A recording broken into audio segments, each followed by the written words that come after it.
everyone, how are you? I'm going to introduce today's new title, modal verb can.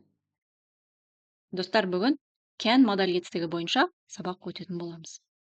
Яғни can дегеніміз бір нәрсені істей алу, яғни икемі болу, қабілеті болу деген мағынаны білдіреді.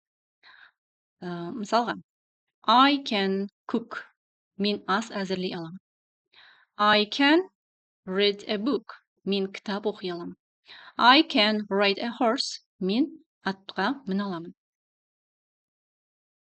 Яғни қолдану ережесіне толығымен тоқталатын болсақ, болымды сөйлемде бірінші сөйлемнің басында subject жүреді, одан кейін can модаль етістігі, сосын барып етістік бірінші формада, яғни ешқандай өзгеріссіз жазылады.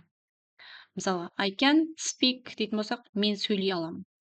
You can ride, сен жаза аласың. He can ride a bike дейтін болсақ, ол велосипед айдай алады. Окей? Ал енді болымсыз сөйлемде толықтырылған формасында cannot, яғни екеуі бірге қосылып жазылады. I cannot cook дейтін болсақ, мен ас әзірлей алмаймын. I cannot ride a bike дейтін болсақ, мен велосипед айдай алмаймын. Деген сияқты уже қысқа сөйлемдерді осылайынан құрастыра бересіздер. Яғни кім өзінің не жасай алады, не жасай алмайтынын айтқан кезде осы can'тті қолданамыз. Қысқартылған формасында can't. Көп жағдайда осы қысқартылған формасын қолданамыз. I can't, you can't, he can't, she can't, it can't, we can't, you can't, they can't. Яғни can't барлық сабжектіде өзгеріп тұрған жоқ, иә? Барлығында can't қолданып тұрмыз. Ал сұраулы сөйлемде can модаль етістігі сабжекттің алдына шығады. Одан кейін мына жерде етістік тұрады. Мысалға, can you drive? Міне, can, одан кейін subject, you, сосын барып drive, етістік. Яғни can you drive? Сен көлік жүргізе аласың ба? Егерде я деп жауап беретін болсақ, yes, I can.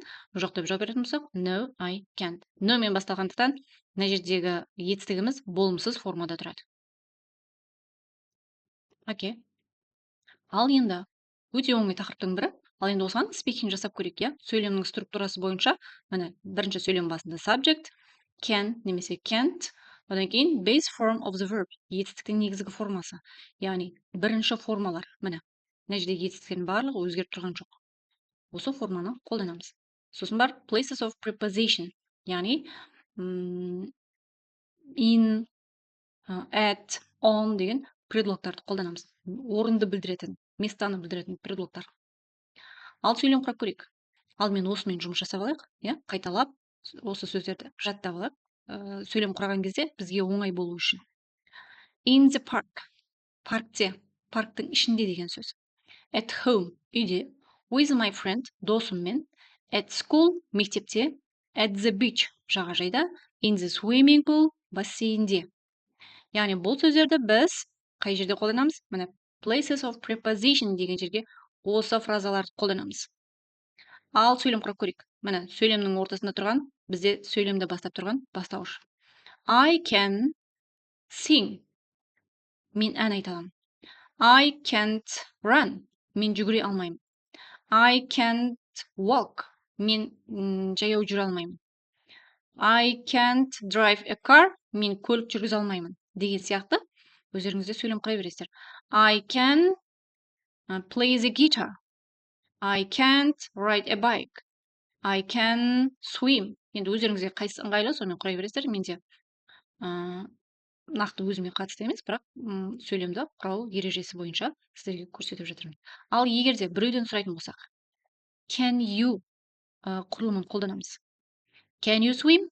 Сен жүзе аласың ба? Can you ride a bike? Сен атпен шаба аласың ба?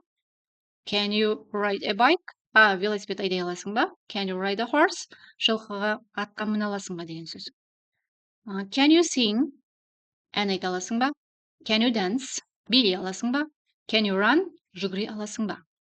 Can you read an English book? Сен ағылшын кітабын оқи аласың ба? Can you speak English? Сен ағылшынша сөйлей аласың ба? Can you climb a tree? Сен ағашқа шыға аласың ба? Can you drink? Сен сусын іше аласың ба? Can you fly as a bird? Сен құс сияқты ұша аласың ба? Мінекей, дәл осы сияқты қылып, басқа да фразалармен, басқа да етістіктермен сөйлем құрап үйде тәжірибе, яғни практика жасап көріңіздер. Ал келесі құрылым, бұл да бір ереже, canның қолданысы бойынша берілген бір ереже, яғни can I. Can I структурасы біреуден рұқсат сұрағанда қолданылады.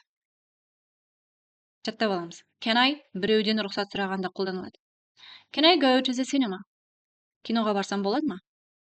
Егер де жоқ деп жауап беретін болса, no you can't. Жоқ, бармайсың. Yes you can. Иә, болады. Can you use your computer? Сенің компьютеріңді қолдансам болады ма? Жоқ деп жауап берсе, no you can't. Иә деп жауап берсек, yes you can. Can I have some more pie?